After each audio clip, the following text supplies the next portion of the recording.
শুক্রবার গৌড়া পূর্ণিমা। আজ থেকে 549 বছর আগে শ্রীকৃষ্ণ চৈতন্য মহাপ্রভু জন্মগ্রহণ করেছিলেন।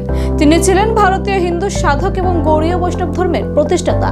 তিথি অনুযায়ী আজ ওনার জন্মবার্ষিকী। আজকের দিনটি আগরতলা ইস্কন মিশন বিভিন্ন অনুষ্ঠানের মাধ্যমে পালন করেছে।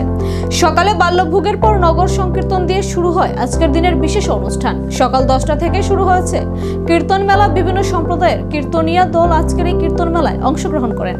नमो महावदनाय कृष्ण प्रेम प्रदायते कृष्णाय कृष्ण चैतन्य नामने गौरसे नमः। আজকে থেকে 539 বছর আগে শ্রীকৃষ্ণ চৈতন্য মহাপ্রভু নবদ্বীপের শ্রী জগন্নাথ মিশ্র এবং সতী মায়ের গর্ভে আবির্ভূত হন। এই দিনটি সমস্ত গৌড়ীয় বৈষ্ণবের মধ্যে এক মহিমান্বিত দিন। আমরা সমস্ত ইস্কন এবং গৌড়ীয় বৈষ্ণবরা আজকের দিনটি বিশেষভাবে উদযাপিত করব চৈতন্য মহাপ্রভুর আবির্ভাব তিথি উপলক্ষে। আমরা ইস্কন আগরতলার উদ্যোগে গতকালকে শুভ অধিবাস উদযাপন করেছি।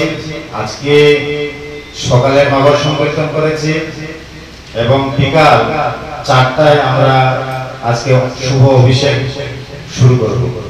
তারপরে সবার জন্য অনুকল্প প্রসাদ আছে এবং আগামীকাল জগন্নাথ মিশ্রের ফিস্ট, মানে জগন্নাথ মিশ্র ওনার গর্ভে শ্রী চৈতন্য মহাপ্রভু আবির্ভূত হয়েছেন। এই উপলক্ষে আনন্দ উৎসব দেবেন।